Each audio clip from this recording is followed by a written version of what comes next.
Ndabasuje nitwa Itangishaka Emmanuel nje kubagezaho amakuru agezweho muri aka kanya. Ngiye gutangira mbabwira ko imbwa zirenga 200 zo mu turere twa Ngoma na Kayonza zarakonwe. Hanyuma kandi Ribu yavuze ku mugabo ukurikiranyweho gucuruza abana muri Kongo. Nyamirambo abakoraga akazi ko gucukura imva no gushyingura barataka igihombo bahaye ikaze. Bamwe mu bakoraga akazi ko gucukura imva no gushyingura mu Irimbi ryo mu Rugarama mu murenge wa Nyamirambo akarere ka Nyarugenge barataka igihombo nyuma yuko ritagishyingurwamo kubera ko ryuzuye.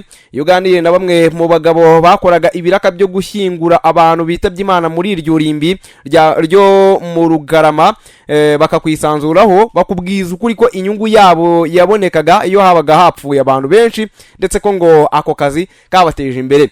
Bemeza ko kuba iririmbi ryaruzuye byabagezeho ingaruka zikomeye cyane kubera ko ritagikoreshwa ndetse ngo byabateje igihombo. Mwe yaravuze ati kuvuga ko byaduteje igihombo byumvikane neza nibivuze ko tuba twifuza ko abantu bapfa, ariko nanone kuba ritagikoreshwa byaduteje igihombo kuko niho twakuraga umugati w'abana. Yakomeje avuga ati nuko nyine kandi ushobora no kubivuga abantu bakabyumva nabi. Ntabwo umuntu aba yifuza ko abantu bapfa, ariko twebwe inyungu twarayibonaga rwose tukayibona ari uko bapfuye, kuko nibwo nabonaga nk'ibiraka byo gucukura nk'imva nk'eshatu cyangwa se mugashyingurira abantu. Niko yavugaga. Yongeyeho ko ku kwezi ataburaga 150 yinjiza abikesha ako kazi yakoraga ko gushyingura ndetse no gucukura imva muri iryo rimbi ryo mu Rugarama. Witwa Mutwara Ngabo nawe yemeza ko kuba iririmbi ryo mu Rugarama ritagishyingurwamo ngo byamugezeho ingaruka zikomeye cyane. Ati none se niba narabonaga amafaranga n'ubundi kubera ko naje aha ngaha mvuge ngo ubumeze neza ko ntacyo nyibona? Nyine inyungu yacu rwose yarabonekaga pe iyo abantu babaga bapfuye, nkuko umuhango n'ubundi uvuga ko yakoze neza iyo yavuye, uko umuganga avuga ngo yakoze akazi neza iyo yavuye abantu benshi, niko nanjye iyo nabaga nashyinguye abantu benshi nabaga nakoze akazi kanjye neza. Yongeye ko ako kazi ko gushyingura ndetse no gucukurira imva abantu yakoraga ngo kari kamufatiye runini kubera ko yagakuyemo inzu ubundi anagashakiramo umugore. Hanyuma twihuta cyane twari twumaze kubabwira ko imbwa mu turere twa Ngoma na Kayonza zakonwe. Imbwa zisaga 204 zo muri utu turere rero zarakonwe, izindi zirakingirwa kuntu. Abaturage basabwa kwirinda kuzifata nabi kuko bituma zihinduka inyagasozi zikaba zarya abantu. Izi mbwa rero zakonwe binyuze mu bukangurambaga bwakozwe n'umuryango utegamiye kuri leta wita ku buzima bw'inyamaswa ndetse n'abantu babana nazo uzwi nka WAG Rwanda, wari umaze iminsi ukorera mu turere twa Kayonza ndetse na Ngoma mu mirenge ya Mukarangi, Rwinkwavu na Kabare ndetse no mu mirenge ya Remera ndetse na Sake. Muri Kayonza bakoranye imbwa 54 mu gihe muri Ngoma bakoranye imbwa 150. Izi ziyongera rero ku zindi mbwa zakingiwe ibisazi by'imbwa ku buryo ziramutse zirumye umuntu nta bindi bibazo yagira. Umuyobozi ushinzwe ubushakashatsi n'abafatanyabikorwa mu muryango WAG Rwanda Dr. Nduwayezu Richard yavuze ko basanzwe n'ubundi bita ku mbwa zizerera hirya no hino, ariko ko banatangiye ubukangurambaga bwo gukingira ibisazi by'imbwa, kuzikona ndetse no gufasha abantu kuzitaho kugira ngo n'ubundi zitazerera zigateza ibibazo. Mu karere kose ka Ngoma hari imbwa 150 bakoreye, ariko ikibazo ngo kigihari nyine n'ukumenya umubare wose w'imbwa abantu batunze kugira ngo zijye zibasha kwitabwaho zihabwe ibisabwa. Abaturage rero barasabwa kumva ko izi serivisi batanga zo gukona imbwa ari ubuntu, nibumve ko gutunga imbwa bakwiriye kuzirinda kuzerera, kuko iyo ngiyo yezerereye nyine iruma abantu ubundi gateza ibibazo. Niyo mugabo Jean Pierre utuye mu murenge wa Sake mu kagari ka Nkanga wari wagiye gukonesha imbwa ye, yavuze ko biyirinda kuzerera bikanatuma nyine idakunda gusakuza cyane kuko cyangwa se nkuko yari isanzwe n'ubundi ibikora. Musabyimana Yvonne ati gukonesha imbwa bituma yitonda bikayibuza kuzerera, ikagwa neza, ntibe yarya abantu ahubwo ikabana neza n'abantu. Umuyobozi w'akarere ka Ngoma niyo nagira Natali yavuze ko bahisemo gufatanya n'uyu muryango wa WAG Rwanda mu gukona izi mbwa kugira ngo bafashe abazitunze kudakomeza kwiyongerera cyane ibibazo. Hanyuma kandi ibingibi bituma inyinshi nyine zizerera iyo zidakonwe zikazerera ku gasozi, bikaba byanateza ibyago mu baturage. Avuga ati cyo bigiye gufasha cyambere no guca imyororokere idakenewe muri ari amatungo yo mu rugo, ariko aho ngaho nyine harimo imbwa n'injangwe habaye rero ibarura rigaragaza ko hari imbwa nyinshi n'injangwe. Mu gukurikirana rero basanga abenshi bazitunze batazitaho uko bikwiye, usanga nyinshi rero zigenda ku gasozi zikabwagura mu buryo bw'akajagari. Ati rero twakanguriye abazitunze kugenda bazikona. Meya niyo nagira yavuze ko abantu batunze imbwa bakwiriye kuzikingiza, bakazijyana bakazikona kugira ngo bice akajagari nyine kizizerera ahantu henshi zajyaga rero zinahungabanya umutekano w'abaturage. Meya niyo nagira yavuze ko abantu batunze imbwa bakwiriye kuzikingira bakazijyana bakazikona n'ubundi.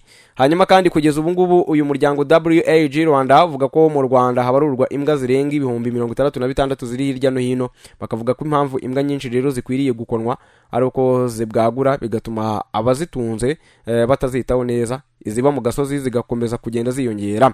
Hanyuma twihuta cyane, ubushakashatsi butandukanye nk'ubwasohotse mu kinyamakuru The Science Direct muri 2020 bwakozwe na Naomi Harvey, Alexandra Moesta ndetse n'abandi bwagaragaje ko inyamaswa zitandukanye nk'imbeba, ifarashi, imbwa ndetse n'inkende burya ngo nazo zishobora kurwana n'agahinda gakabije gashobora no kuzihitana.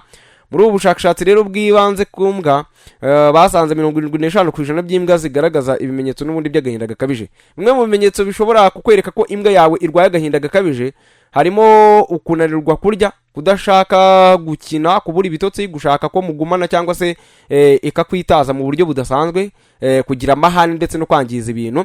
Bimwe mu bintu rero bishobora gutuma imbwa irwara agahinda gakabije hakubiyemo kuba yabura nyirayo, kubura izindi mbwa ngo ziyibere inshuti, kubuzwa gukina ngo cyangwa se igafungirwa mu rugo, kuba irwaye indwara yibabaza cyane, kuyikubita ndetse no kuyihoza ku nkeke n'ibindi.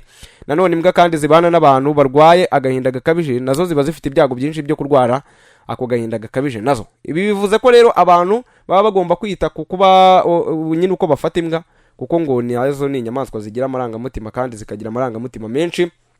Kugira ngo imbwa yawe itarwara agahinda gakabije rero uba ugomba gukina nayo, ukayitembereza, ukayirekura ikajya mu gakungu k'izindi mbwa aho kuyihoza mu kiziriko rero, kandi ukirinda kuyikubita ndetse no kuyibwira amagambo asesereza.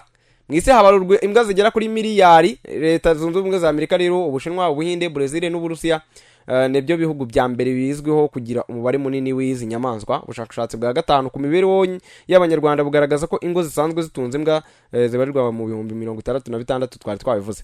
Mu karere ka Rusizi rero ababyeyi babiri bagaragarije urwego rw'igihugu rw'ubugenzacyaha RIB mu ngenge batewe n'abana babo b'abahungu bajyanywe n'umuturanyi wabo mu gihugu cy'abaturanyi cya Repubulika Iharanira Demokarasi ya Kongo bakeka ko yabajyanye kubacuruza.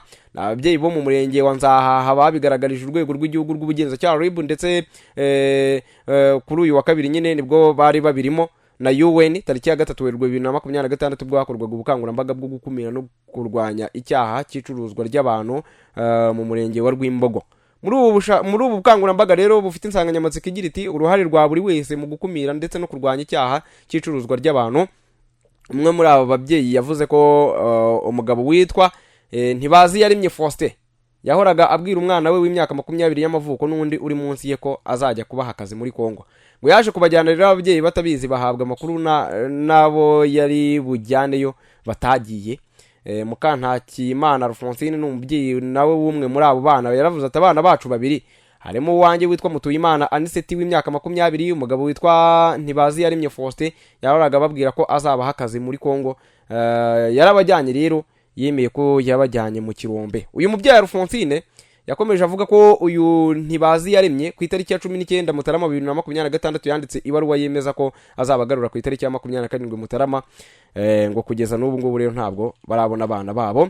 Muri iyi baruwa rero hari handitsemo ko ngewe Ntibizi yaremye Faustin ku kibazo nagiranye n'ababyeyi b'abana Mutuyimana Aniseti ndetse na Kwizera Patrick nari nabajyanye mu kazi muri Kongo, niyemeje ko bagomba kugaruka bitarenze tariki ya 23 nzabashyikiriza ababyeyi. Kuri iki kibazo rero urwego rw'igihugu rw'ubugenzacyaha RIB rwamaze impungenge ababyeyi ko kizwi ko uwabikoze yafashwe ari mu maboko y'ubutabera, ko hariho guhana amakuru nyine y'aho abana baherereye ngo bagarurwe mu Rwanda. Ubutumwa RIB yatanze yasabye ababyeyi kuba inshuti z'abana ko aribwo bazababwira byose bigatuma n'ubundi barindwa ibyago byo gucuruzwa. Hanyuma kandi Ntirenganya Jean Claude umukozi wa RIB ushinzwe ibikorwa byo gukumira ibyaha ni ikibazo gikomeye kirazwe kandi harimo abana bato. Amakuru akimara kumenyekana muri RIB uwo muntu yarafashwe akorerwa dosiye ari mu maboko y'ubutabera. Harimo guhana amakuru rero yaho n'ubundi baherereye ngo bagarurwe. Turasaba ababyeyi ko bagomba kuba inshuti z'abana itegeko rihana icuruzwa ry'abantu ndetse n'ababigizemo uruhare iyo ari ubucuruzi bw'abantu bukozwe imbere mu gihugu. Itegeko rigena igihano kiri hagati y'imyaka 10 na 15 cy'igifungo ndetse n'ihazabu ya miliyoni 10 na 15 z'amafaranga y'u Rwanda. Naho ubucuruzi bw'abantu cyangwa se ababigizemo uruhare mu buryo bwambukiranya imipaka bakajya gucuruzwa mu bindi bihugu, itegeko ritanga ibihano byihanukiriye kurushaho. Ubihamijwe n'urukiko rirahanishwa ibyaha 20, ahanishwa imyaka 20 kugera kuri 25 y'igifungo n'ihazabu hagati ya miliyoni 20 na miliyoni 25 z'amafaranga y'u Rwanda.